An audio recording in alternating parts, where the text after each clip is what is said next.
Hello, you beautiful people. Welcome to another episode of Talking Sam. I'm your host, Sam Aziz, and with me today is another YouTube content creator who is killing it in the game right now.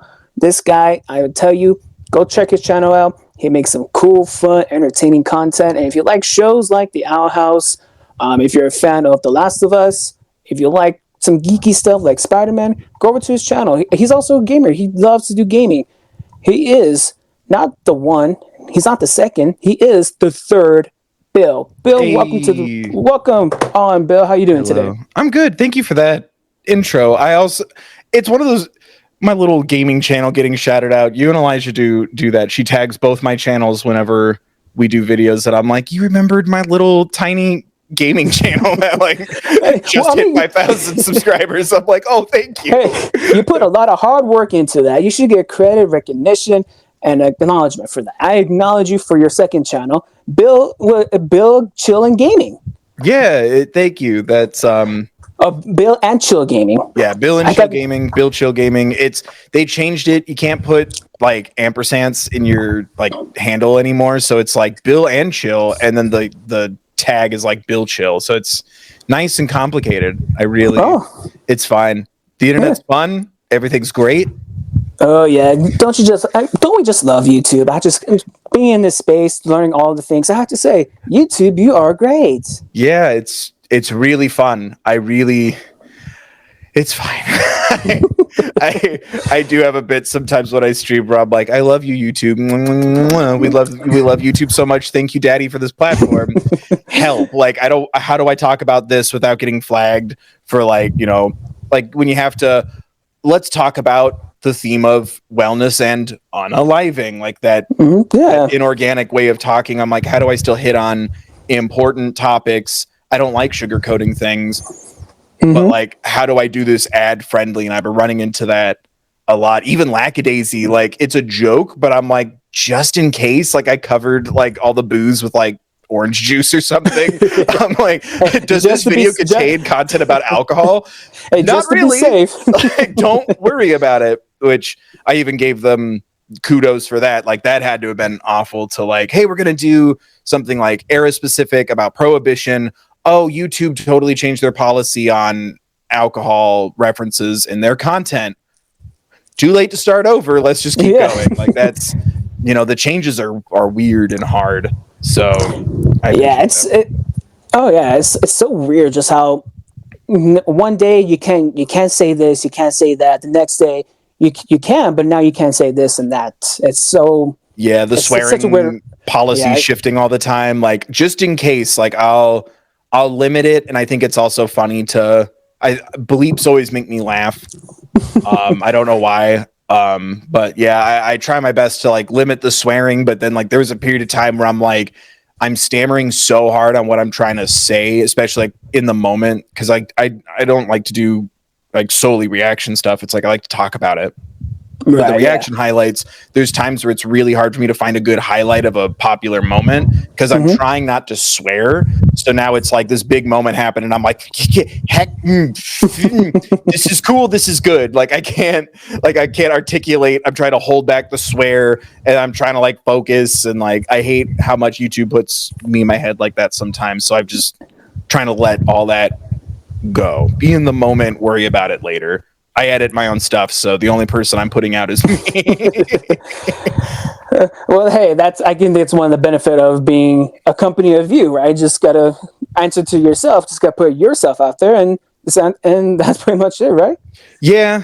It's just then when you try something new and people don't really click on it or gravitate to it, it's like I have no one to blame but myself. I wanted to talk about The Last of Us and nobody cared. I wanted to talk about Moon Girl and Devil Dinosaur and nobody cared. I'm like, it's fine.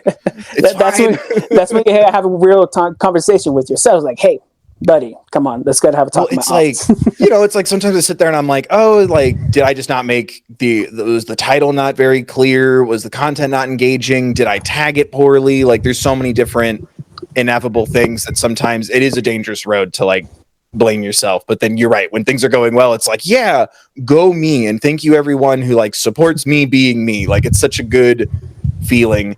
Yeah. And then then when things are like it's like well, I wanted to do it this way. I wanted to do something different. I didn't think that through. Like, even I just did my Spider-Verse video and I realized, because I swap back and forth, I'm trying to go back to swapping back and forth between music and animation because I'm getting back into talking about music again.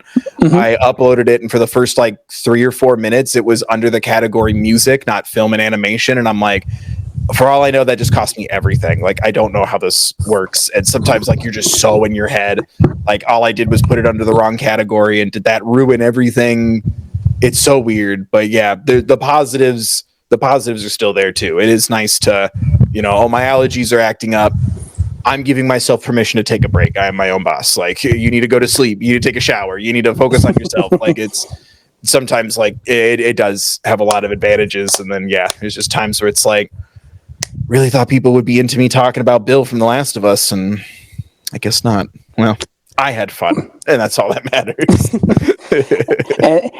and since I'm a nobody on YouTube, who knows how many people are going to watch? We get to say as many swears as we want, and damn it, Bill, we care about you, and we're going to talk all of that about you. We're going to get into everything. We're going to do a little mini Spider-Man review. Warning, there will be spoilers, just to give you all a heads up. Yeah, we'll do that later though. Like at the end. That'll be it. Just a case at the very end. But right now we're talking about Bill. This is all about the third Bill. Now I have to ask, what happened to the first and second? Did they just decide to walk away into the woods, never come back? What happened? Do you want the fun answer or the real answer? Oh, come on, the fun answer is always better. Okay, the fun answer is it's just a pun. You are the first Bill. The second Bill are the people in your life. I come third. Take care of yourself and the people who love you that you love, and then go watch my shit. That's my fun answer. We are the first Bill. Okay, you know what?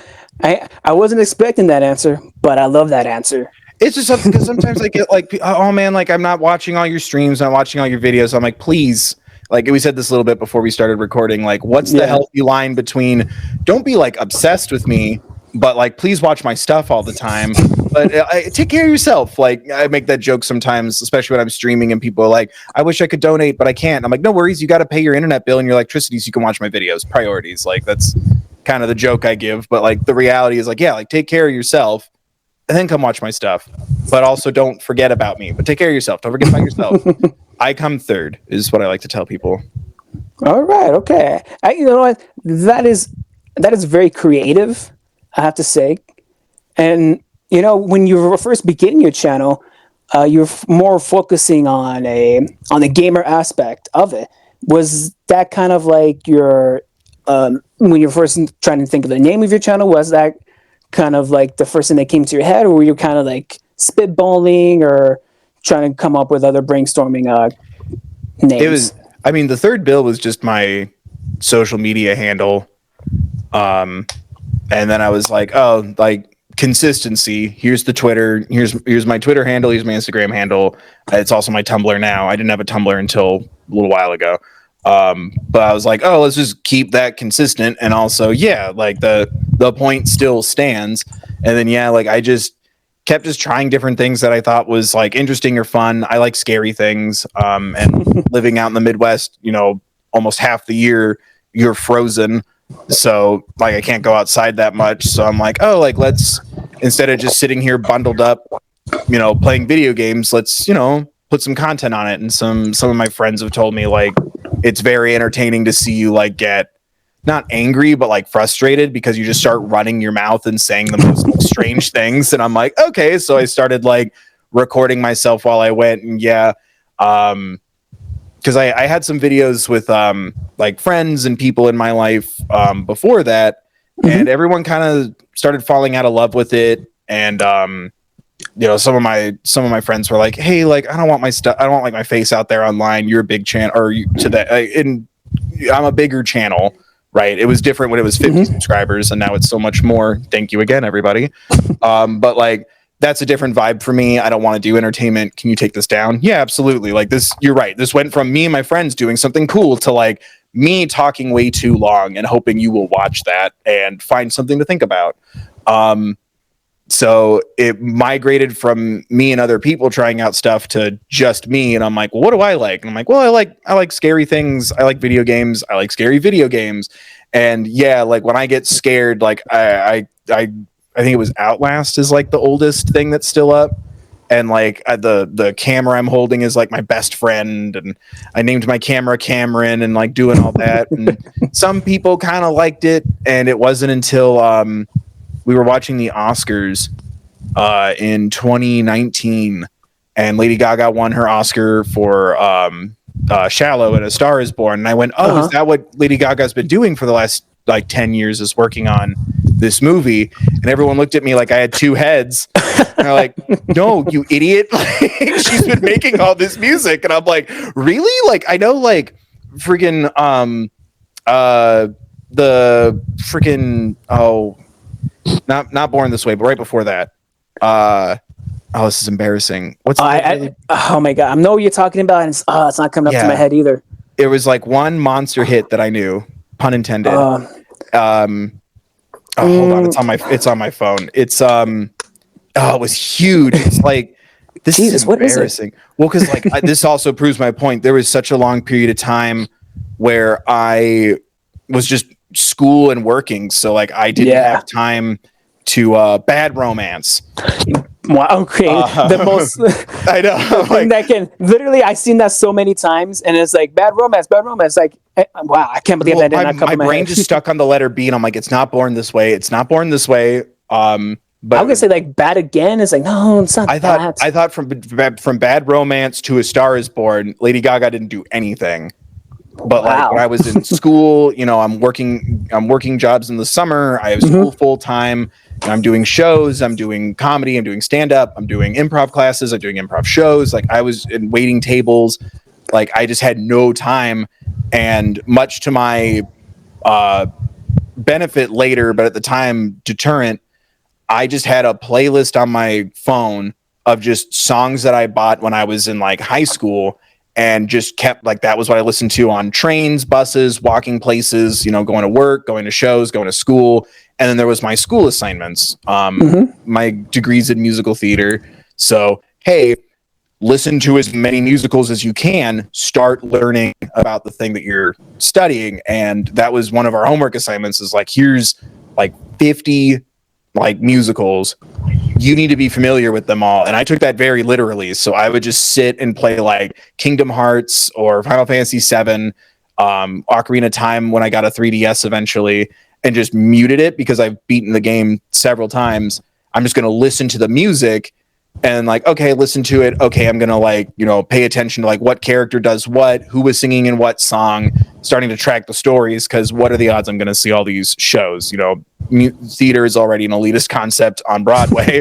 But right. Like there's no way I can afford all this, and if they even come to town, right? So it's like get revived. So like I just started taking track of all the musicals, and then when it came time to do like classes, either like papers or doing auditions or dossiers or breakdowns of characters, it's like that was really my time to like sink my teeth into everything. And like, you need to find a story that you connect to through this character for a real audition, mock audition, a test, whatever. You need to find that fast, because sometimes you'll just be handed, oh, here's some music, or you know, can you sing this song or read for this character instead? Like, you gotta be able to like turn on a dime, take direction, do it this way instead. And so I just started cultivating the skill to like keep digging deeper and digging deeper into the meaning of lyrics, the feel of a song, what the character's doing right before, during, or right after the song, where the story leads.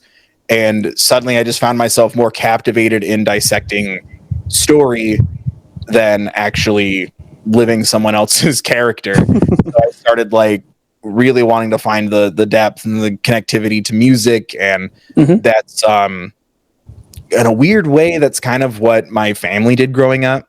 My parents have been divorced like almost my whole life, and that was like a common thread, you know, going like mom driving me to dad's or dad driving me to mom's, like every other weekend, and like listening to music and stuff. And I was always fascinated in why this song, especially my dad, he has a really big connection to Bruce Springsteen, and through growing up with that music, now so do I.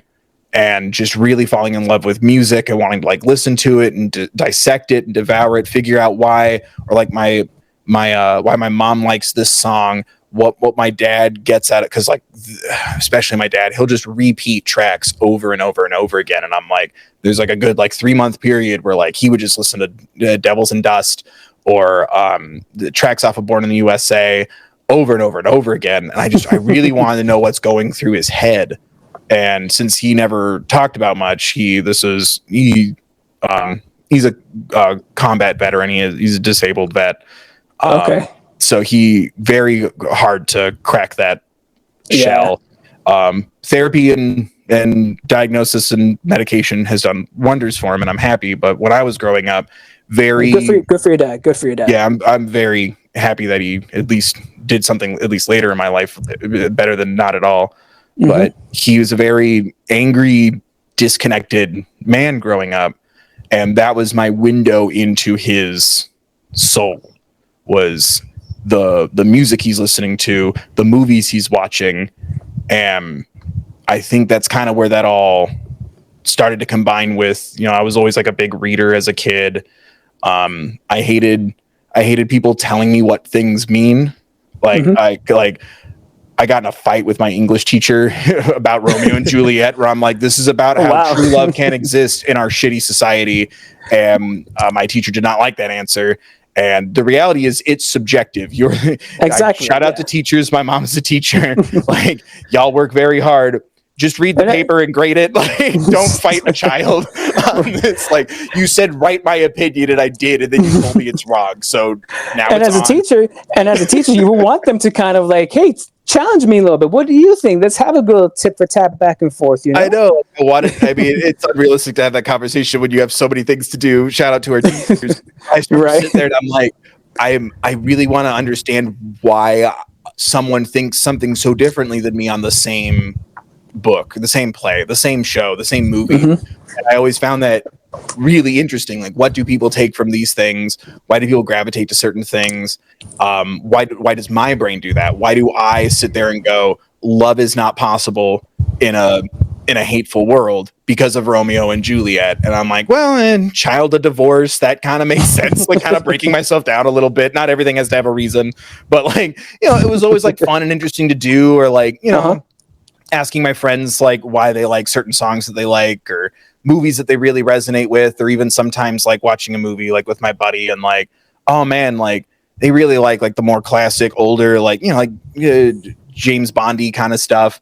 And I'm like, oh, this guy looks kind of like their dad. I won't say that out loud, but I kind of noted it in my brain. Like, it's like, oh, that's interesting.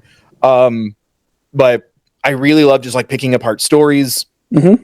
Like, not everything needs to mean something, but it exists. Right. And I love really diving into that. And yeah, I think, because I thought about that a lot. I'm like, why does my brain work this way? Why can't I just sit and go, thing good? All right, anyway, like, why do I have to talk so much? And yeah, I think it's because I had this, when no one wants to communicate their feelings. My mom is also a very flawed and walled off person. And it's ironic that I'm so emotionally fragile, which even then that took years to break through that barrier for myself, right? A man doesn't cry, a man doesn't feel, breaking through that nonsense and like finally letting myself feel and like take ownership and love to my connection to things instead of just dismissing it as silly. I think that's always been my window into the people around me, is through the media they consume, because it kind of, it takes people off guard when they start to like really get lost in thought and carried away on a conversation and like really diving into things. Like, the amount of times like my dad could write like philosophy books based on like Star Wars. He loves that stuff so much. Oh man, that's awesome to hear, I gotta say. Love me some good Star Wars theories. I know like the new trilogy broke him. He had so many theories that by the end he's like, this is a mess. It feels like everyone's fighting, and I'm like, yeah, Dad, this is how it felt growing up. Like, it feels like Ryan Johnson was Dad's house, and like JJ Abrams was Mom's house. And does he do sports? Does he do theater? Do we make him do extra homework? Like, what do we make this kid do? Like, that was my childhood, man. Oh man. But like, it's so interesting to like hear people like get that invested. And then I'm like, I want to dig for that stuff too. Like I want to present an interesting thought or understand how someone else came to that thought. And that's just, I think always been my love for media in general, is the provocative nature of it, whether it's just, haha, this was fun, and that fun helped lighten my day, or, oh man, like this really took me to a place where like I could think about, you know, a way where I could have been better to somebody else, better to myself. This really opened my eyes to what somebody else is going through. This helped me come to peace with, you know, a part of me that I've been neglectful or less mindful of. And the more passionate people keep making stories, the more there will be to talk about, right? Like the Owl House, for example, could have just been girl shows up, owl thing, cute, burr. Oh, I guess everyone high fives and eats cake at the end. But like really taking your time to like create not only a compelling and complicated world, but then shine a light on so many things that like we fail as a society and reality, or even shine light on the things that we could do to be better for ourselves and each other. Taking on like the educational system, right? Ida wanted to do multiple tracks. Luce eventually got to do it, and like there's something really beautiful in that, and that helped me think a lot about like my grandpa and how like he really strove to make sure everyone felt loved, but also that, you know, if I was interested in something, despite what maybe some other people would say, friends, families, bullies at school, teachers, whatever, like he always wanted to be, and he succeeded through his life, like just always being a safe space for me to just like nerd out about whatever I want, or ponder questions about stories, or why something had such a profound impact on me or on somebody else. And I always loved having those conversations with him. And I think that's where that all really started, was like taking like, dad's really listening to this song, or mom's really obsessed with this movie, or like my sister's really into this right now. And then like kind of talking about it either with them, with myself, or with my grandpa, or with other people. And just like, I don't know, I always found those things really interesting. I don't know why I never concluded I should, you know, go to like learn psychology or something. I was like, no, I'll just learn more about the movies instead about the human brain. But here we are. Hey, it's never too late, man. It's never too late. You mentioned a little bit ago that growing up, music has been a big part of your life. I've seen in your videos you're doing stands, which we will talk about what stand means a little bit later. But doing videos about music, growing up, saying you're a music theater major. What is it about music in general that just speaks to you? Like, is it a coping mechanism for you? Just you speaking about how you're growing up, being having your parents divorced. This is kind of like helping you go through that, just going through life, just making sure it helps you stay not at a level base mentally, but helping you, you know, keep you on a good up and up. I think it's a little bit of all of that. Like I was saying, like, you know, obviously I'll leave some room for somebody else, but 99% of people, music is a part of your life to some capacity. You don't have to go to concerts or be obsessed with one person or one genre, but like, you know, mom listens to music, dad listens to music, and sometimes they would overlap. You know, they met in high school. Like my mom has Springsteen CDs, my dad has Springsteen CDs. What's going on here? And then listening to that, like not only can I think of them, but then like it started to really impact me in my life. And you know, he writes a lot of music about like, you know, wanting to pursue your dreams in an area that like wants you to focus on your day job or a practical life, but that life might not be fulfilled. It's about like, you know, pursuing your dreams, but also like taking a look at the world and wanting to see it heal, seeing it improve, and like having such a deep connection to that music. And then growing up a little bit, and every 4th of July people play Born in the USA, and I'm like, that's not what it's about. That's not what it's about. Like it's oh boy, I'm so glad I was born in America. It is a protest song about Vietnam and the draft. Now we don't take care of our veterans when they return, if they return, like all this stuff. And like it bothers me.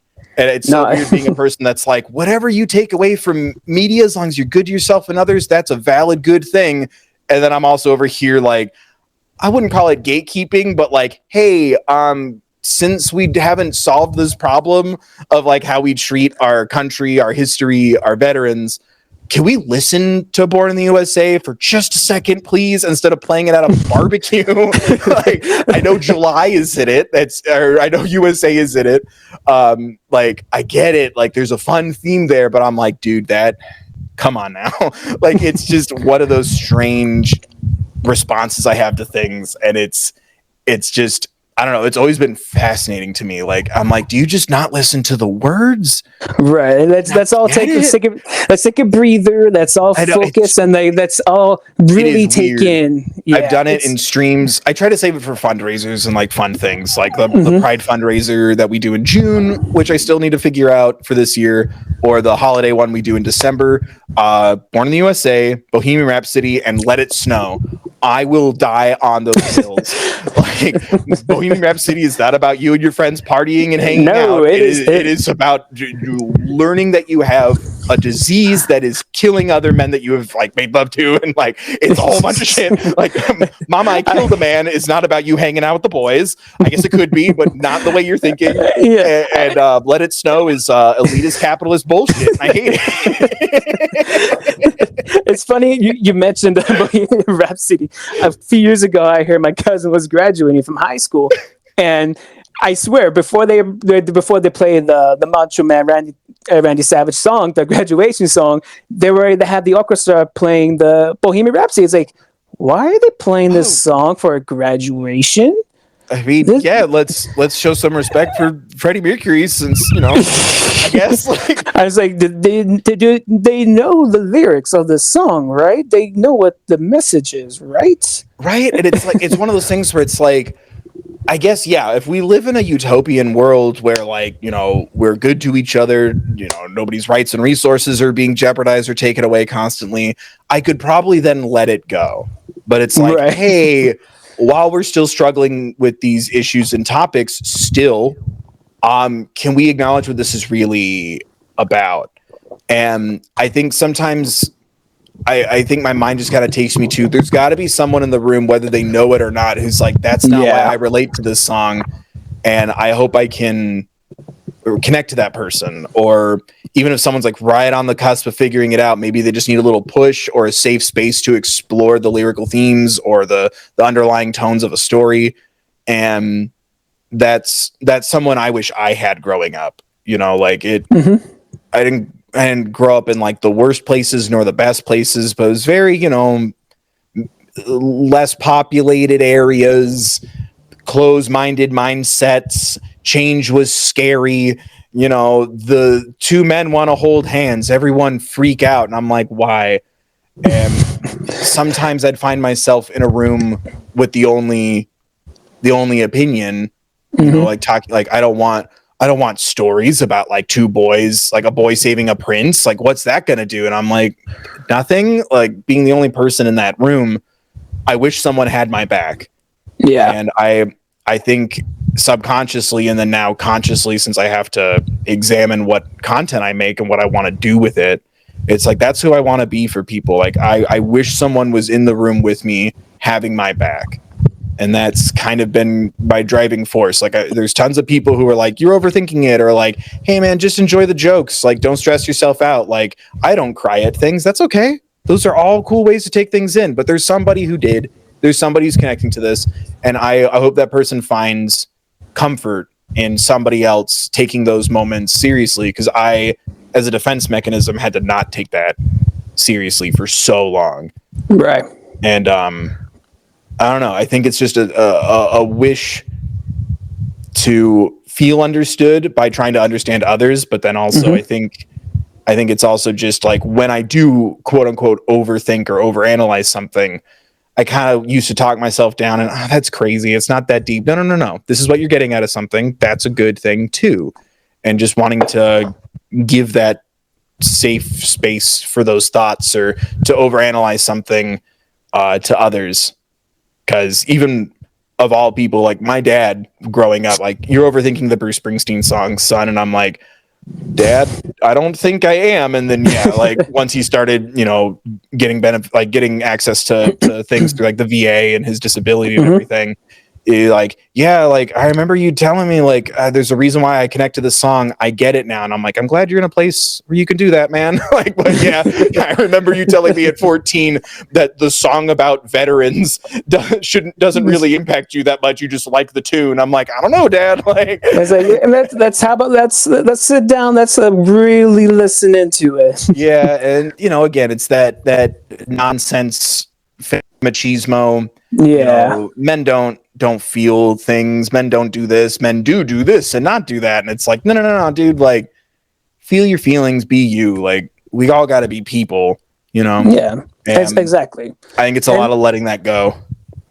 And honestly, that's one thing about your channel and you that's very, very unique, because we don't see a lot of guys that are very, very open about their feelings, about or they don't let their emotions show. They don't put their emotions on their sleeves. Sometimes they're very to themselves. They're very not standoffish, but very stoic. Yeah, stoic. Yes, yes, absolutely. And you are not afraid to put yourself out there, which I think that's really, really great, because I'm just listening to you right now, just articulating how you've been through in your life growing up, how you're honestly a voice for the voiceless in a sense. No, I am not, but thank you. I appreciate what you're saying.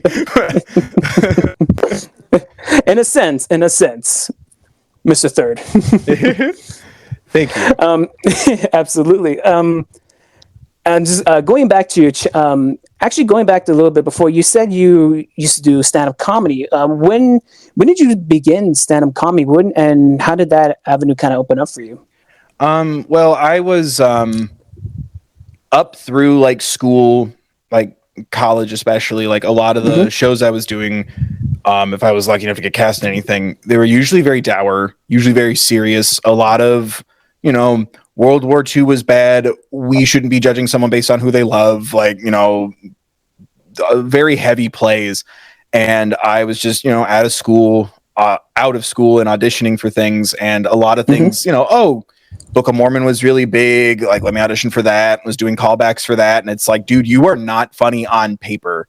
Like, you kill it in the room. And then when I pass it out to someone else, I have to write funny, no comedy experience. And that's a hard sell in the biggest comedy show in theater right now.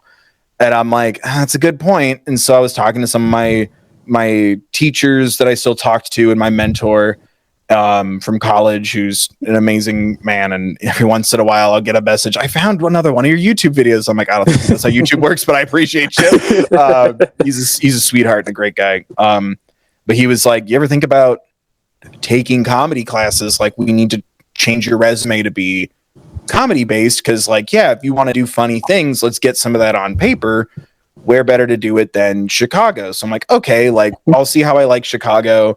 I got into the conservatory program out there for place, not sponsored. I went to a place to do classes. I'm not sponsored, nothing. They don't acknowledge YouTube accomplishments in their little alumni posts. Neither really? the comedy place nor my college. It's fine, but like, I'll see like, oh, like my buddy did like, a cruise ship show, and like, I'm so happy for him. And like the little blurb goes out for the alumni, and I'm like, where's the one about me hitting 100,000 subscribers on YouTube? That's pretty sick. Like, I don't know, right? But okay, whatever. Because like in school, it was like, don't do things on YouTube. Like that's not going to help your career. And I'm like, okay, and joke's on them. But do free theater instead of internet videos. And I'm like, all right. What do they know? Right. But I started doing classes and like, hanging out with, friends and people who also like comedy. And so it's like, oh, let's try out this. Oh, let's meet up here for an open mic. Let's do this. And so I was kind of, while learning this whole new world and craft and a whole new different part of the country that I've never been to before, I just kind of fell into it. And it was always really nice to like, whether I genuinely wanted to make an actual set in case I got invited to a bigger space, or just to kind of like test out a story. Is the story interesting to other people? Is it funny to everyone, or is it just funny to me? And I don't know, it was always kind of fun to do that. It gave me things to do. got my name out there with places, and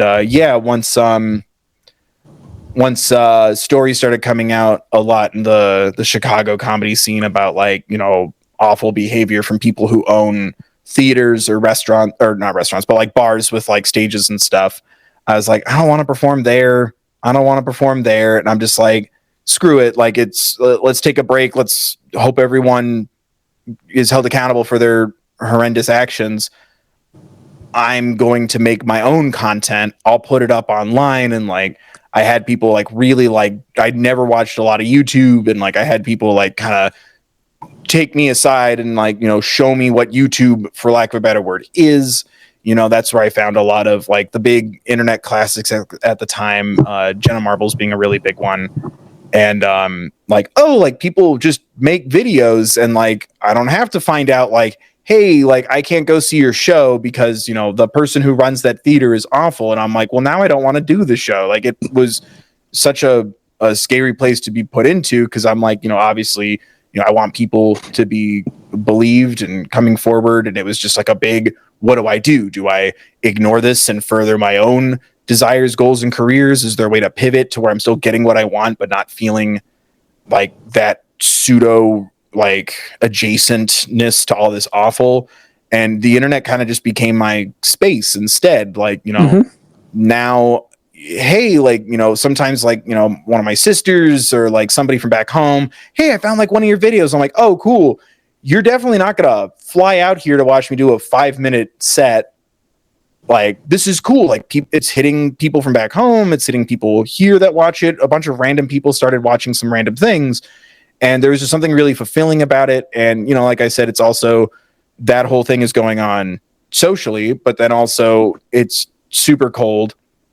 I can't sell somebody on like coming to see my show, right? Know, which is understandable. And like, there was something about like, ironically, before the 2020 of it all, like staying inside, staying warm, and like still making stuff and like wanting to get people to laugh, or like, oh, I think this element of a game or whatever is like super interesting, or like trying to like, you know, make something without without any skill, despite having the recipe. I'm like, I don't know what this word means. I guess we'll try this. Like, just kind of knowingly admitting that I don't know what I'm doing. And there was something always very fun about that. And then, yeah, I just kept trying a bunch of different things. And then game stuff started to get a very tiny amount of traction. And then, yeah, it was Lady Gaga and Billie Eilish. And I'm like, what's going on in the world of music? Because I kind of outed myself to all my friends as someone who does not know what's going on in pop culture unless it's a Marvel movie.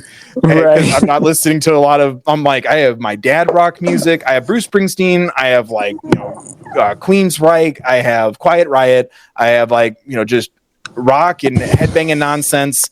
What's going on, kids? Who's this Billie Eilish? And then boom, it just all kind of blew up, and it was really fun. And it's not always going to be for everybody. I'm not always going to like say or feel what someone wants me to say or feel. And like, right. I do my best just to make sure no matter what it is I feel, like, you know, I hope that I can formulate it in a way that's, you know, good, kind, and positive. And you can tell if you watch some of my very early Trying to Stands, like I was editing out parts where I was crying or talking about something heavier. I had remarked how impressive I found it that Billie Eilish is like so young and talking about such heavy things. And some people got what I meant. Some people took it as like, children don't feel sad. And I'm like, no. Like, when I grew up, it was, you're grounded for not knowing why you're sad, because my mom didn't know what I meant and I didn't know what I was feeling. Like, it's a lot of that complexity of like, oh, here's someone who does. And at a younger age than when I even first heard of the concept of depression, like, that's so impressive to me. Like, this is so interesting, but I was cutting out a lot of my feelings from the video. And I think it was Lady Gaga's Born This Way. I'm trying to remember off the top of my head, but I remember just feeling really stuck, because I'm like, all I did was get emotional, and I want to cut this out of the video. But then if I do that, there's no video. Like, it's so much of this video is me just being just like really like impacted by this music, and I just had to leave it in. And I'm very grateful for the people in my life who were like, keep it in. Like, it's okay. Like, none of us judge you when you get sad. And I'm like, well, people have weaponized that against me, or the times where I keep all my emotions to myself, and then it all just spills over, and then it's, I'm not handling myself right. I need to do something about this, but like I can't express myself. Like I said, it's being weaponized against me. People are making fun of me for crying at sad things. But showing emotion is such a quote unquote weakness. And I just adhered myself to that mentality out of survival. And then here I am, and I'm like, I guess you're right. Either I delete this video or I put it up, warts and all. And a lot of people responded well to that. And I think the people who stuck around started to kind of connect that like, while trying the new thing in pop culture, song, show, whatever, that's the new thing. Feeling my feelings was also the new thing. And I said it in some of my videos recently too, because it's like weird to like, what is a milestone of time in the void of time and space these last couple of years. But like, it's all building blocks to me being as open and comfortable being open as I am now. And honestly, if people didn't respond well, respond well to that, I would have stopped. Right. So it's something I do. I know everyone like, oh, I owe everything to the people who support me and watch my stuff. I do, but I also owe that to everybody too.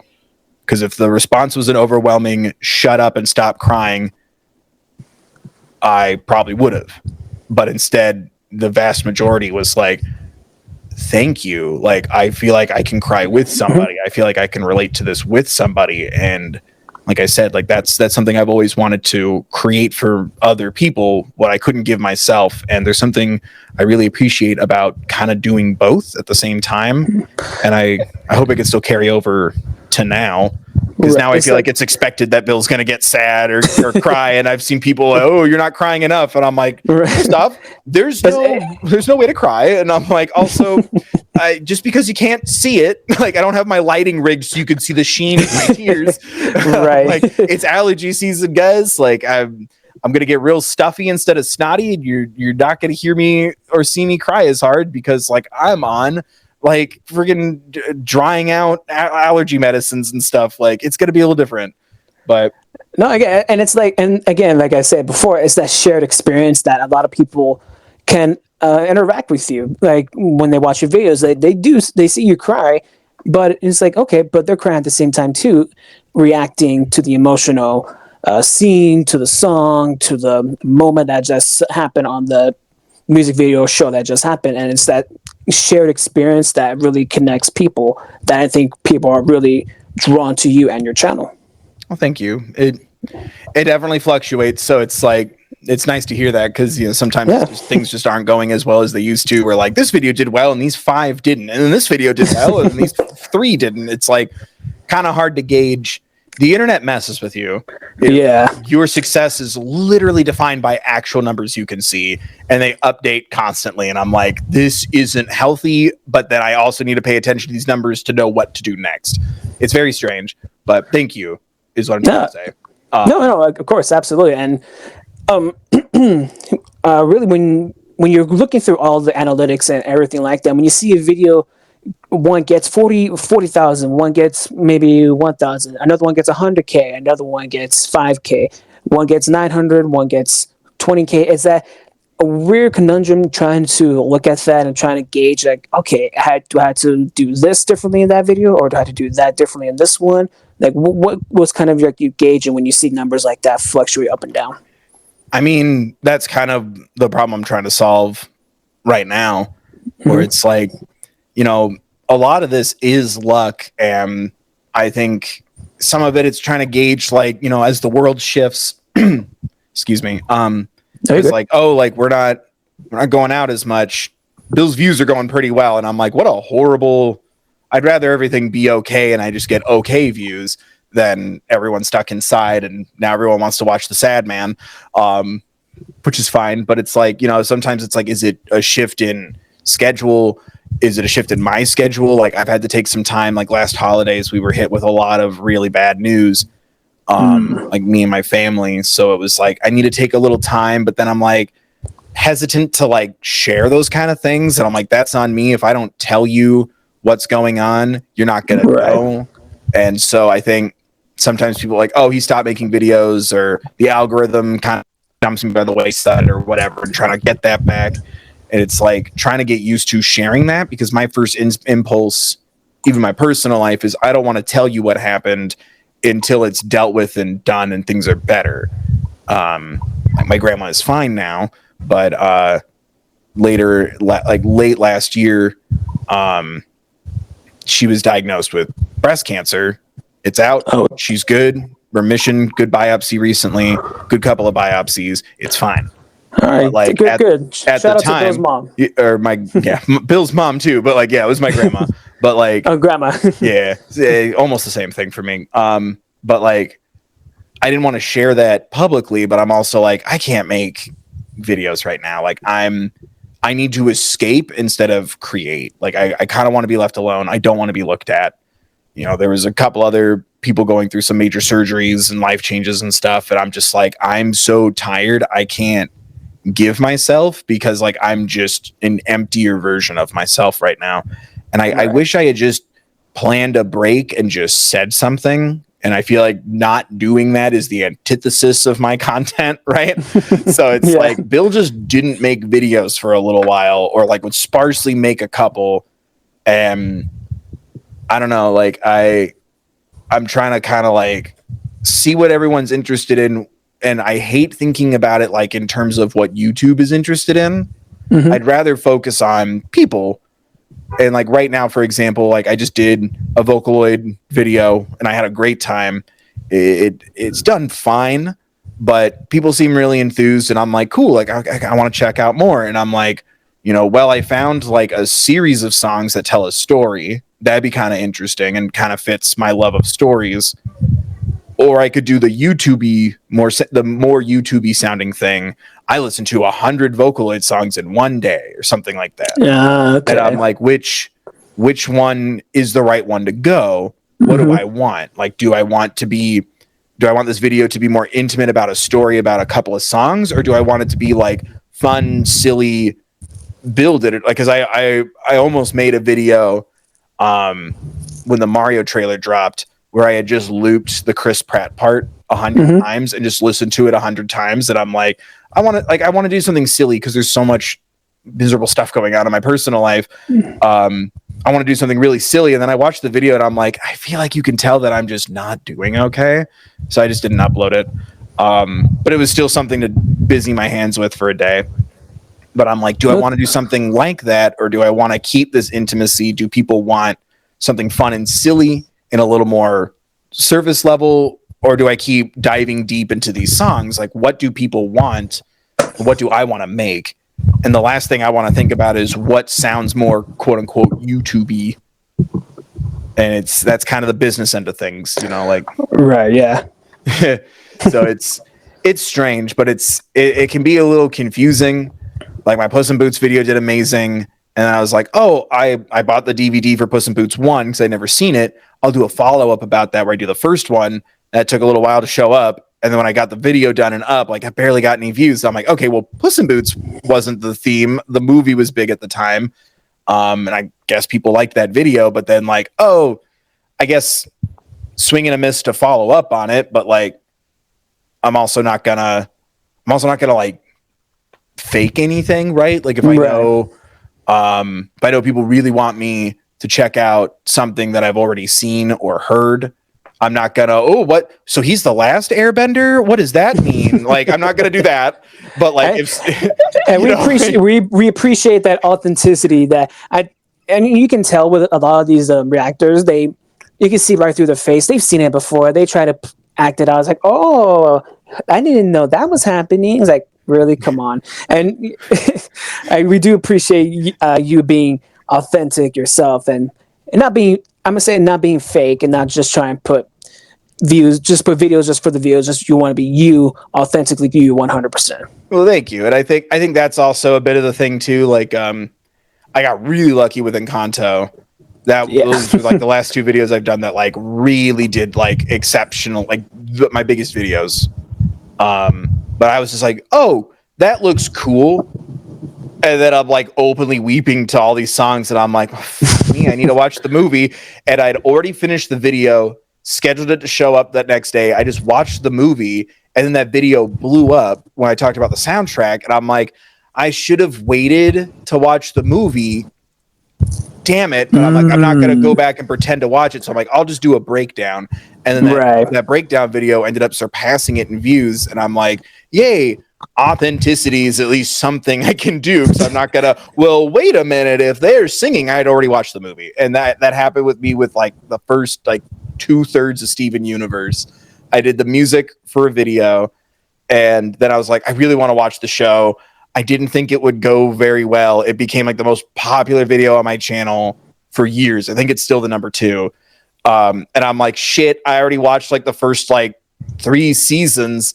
So I'm like, screw it. Like, I'll do one for the finale, and then I'll gear up for the movie. And I'm like, I guess I'll do the soundtrack for the movie after the fact in kind of a breakdowny way. People liked that. And then Future, when that was dropping, like week by week, man. And same thing with Owl House. I just loved the Owl House. I'm not going to wait to watch it. I'm just going to do it week by week, knowing it won't perform as well for me. Right. But like, there was something about that where I'm like, dang it, I really should have watched the show and filmed myself, but I'm also not going to pretend. And I think sometimes people interpret a lack of content about something to be like anti that thing, you know? Yeah. Like you must not like the thing, the show, the artist, the fandom, whatever. And it's like, sometimes the reality is like, I've seen it and I just didn't make a video out of it, or I watched it and didn't think it would really be a thing, or I'm like, I just don't think I have anything interesting to say about it. Or sometimes you just kind of have to pick things that are just for you. Like I'm trying to think of a more recent, Agretzko was a big one for me that just finished at the beginning of this year. And I was like, should I do an Agretzko video? And I'm like, this is just kind of for me. You know, like I can't share everything, because then I won't, my escape through media will suddenly become the only thing I do for work, and I won't have an escape anymore. So sometimes it's just like, like pick and choosy, but it's not like malicious or angry or like, I hate this, so I won't. Or sometimes it's just like, I don't see a point in the video, because like I didn't hate it nor love it, so I don't have anything like constructive to say, nor like overwhelmingly positive. I'm just like, oh, that was fine. I'd like to see more of this, I guess, in the future, to see what changes, or like, you know, there's enough videos about this topic. I don't know how to make it my own, so I'm just gonna move on. Right. It's kind of that old adage, if you have nothing nice to say, don't say anything at all. Well, it's not even nice to say, because it's like, I feel like if I had something interesting and constructive, maybe, but it's just like, like sometimes like things just don't resonate with me, or I'm like kind of like overthinking it, and then I'm just kind of sitting there and I'm like, my brain it just wasn't an interesting recording session, you know, because that's also the lightning in a bottle too. I get one shot at it. Right. If I'm listening to a song, watching a show, a pilot, whatever, I get one shot, and I'm not going to double back. And when I do like rewind, like I keep it in the video that I'm like, hold on, what do they say? And like, I rewind it. So it's like, this isn't my first time watching this scene. Like I try to keep all that in. But it's like, sometimes I'm just like, I just kind of sat there and I had a bunch of questions, and I didn't say anything witty or funny. I didn't say anything insightful. Like, it's just like, this is a really boring video. We'll just move on to a different subject, you know? Like, or I'm just like, like, I don't know if like I want to like, because I also pay attention to how like fandoms operate at times. If I'm like, oh, like, what's this thing like? And like, I'll start looking stuff up, and I'm like, if it kind of gives me the sense of like someone going in, like sometimes people have been like, what do you mean you're trying to do something? Like it's hard to like Lady Gaga, like it's hard to like Steven Universe. And I'm like, no, like I want to try something new.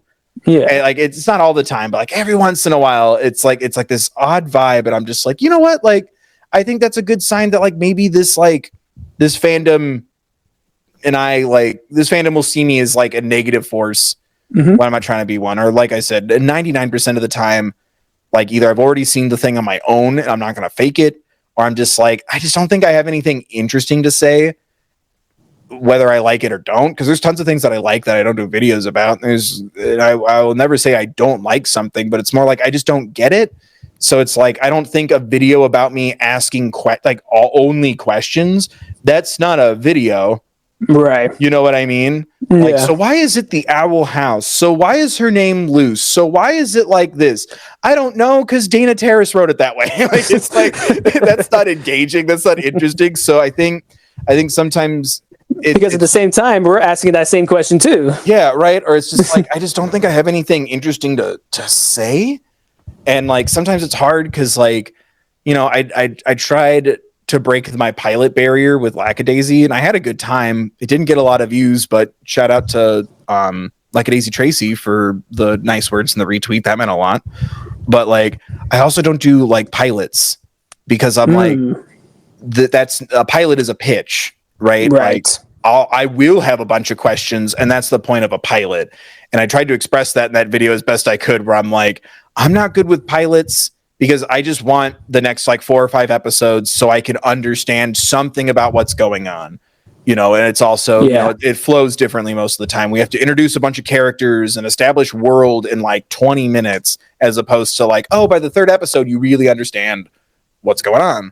So it's like, sometimes I also just have barriers where I'm like, I know my brain won't engage with this in a fun way.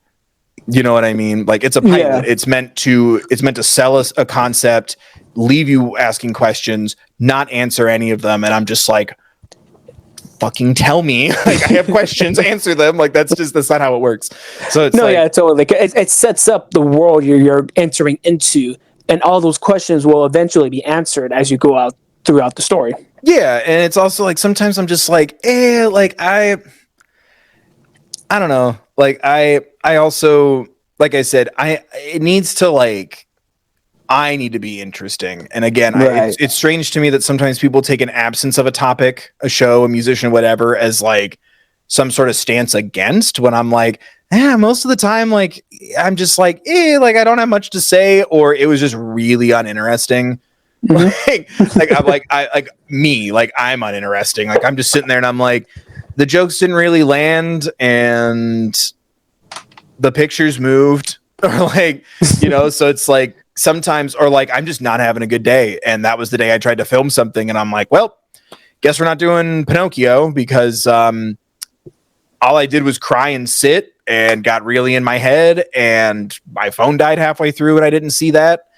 And we will never see my initial thoughts on Pinocchio, which sucks because I wanted to do a whole thing about Pinocchio. That doesn't mean I didn't like it. It's just visually for a video, that's just not interesting. Was it the Netflix version or the Disney? Yeah, the Disney one was. Okay, I was gonna say. I mean, we could live without seeing the Disney Plus one. I'm gonna just say. Let me just tell you. Yeah, it's just like, I was just like, it was just like so hard and heavy, and I'm like, this isn't salvageable. I tried making like more of a breakdown review video, and I'm like, this is even like, it's too hard for me. Like, it's very heavy for me. Like, losing my grandpa a couple years ago, and like how much he's stepped in for like everybody to make sure like I grow up remotely okay. Like, he was just a great man. And then just like seeing like, this is the reality where like, if something had happened to me, my grandpa was still around, and like, you know, the drunk, angry yellings at God and all this stuff. And I'm like, there's something that's just like really upsetting me. And I'm like, just freezing up in the moment. And if like the video isn't salvageable and I'm not having a good time talking about it in a retrospective way, I'm just going to let it go. I'm not going to force it. Right. And did you have to do that for any other videos that you've done, or was the first? There've been a couple of music things where like it just wasn't for me. Like, it's a very, very important message to talk about certain things, but like just very dark, and like things that like are traumatizing for me to explore, or like things that just hurt me too much to think about. And then I'm like, well, now how do I talk about, like these heavy topics. Like even now I'm trying to think of a way to express this while sugarcoating it, but like YouTube won't let me talk about this candidly and keep my advertiser status.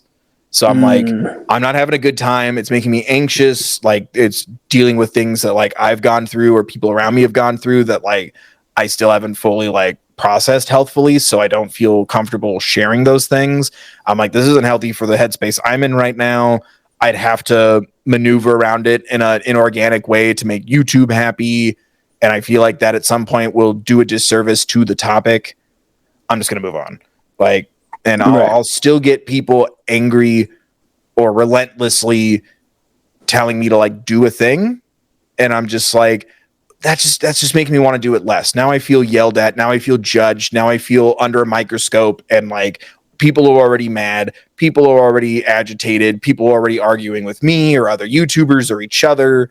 Like I pay attention to all that stuff. I have to read my own comments to make sure no one's saying anything icky or pretending to be me. Then you suddenly won something and no, you didn't. Like watch the video. Like if I ever had a contest, like it would be in the video. Public service announcement. But like I pay attention to that stuff. And if it feels like the energy is like confrontational or negative, or people are like, you know, harassing me in like private or public messages and stuff online, I'm like, now this is jeopardizing my relationship with it. And it's not going to be the actual content. Like, just like how I can't pretend to not see something that I've clearly already seen, I also can't pretend to not feel that pressure, that hostility, that negativity, whether or not I gel with like or doing something funny or interesting with a topic. And it's like I've just kind of learned to just like let that go. I'd rather feel like a sense of like myself or fun when I do things than trying to like fake my way through it. And sometimes like that does like kind of creep into me, or like it's not the show's fault, but like a topic like, you know, concerning like heaven versus hell, like that will do something very different to me. And like I've grown up in a very multi-religious family, depending on which house you're at. And it's like, I just engage with that in a very different way. And then also, you know, like I've been told I'm going to whatever your version of the bad place is since I was born because my parents are divorced. Like I can't engage with that as succinctly, fun, or calmly, or insightfully as I would want to, or presumably you would want me to. So I'm just like, not everything has to be turned into content. I'm not engaging with it in an interesting or fun or insightful way.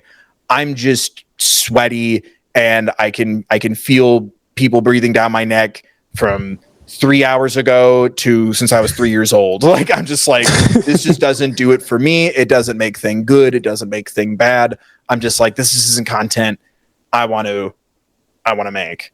Like it needs to be at the very least fun for somebody. And if I feel like it's not fun for me and it's not interesting from an audience perspective, it just needs to go away. Like I'll just.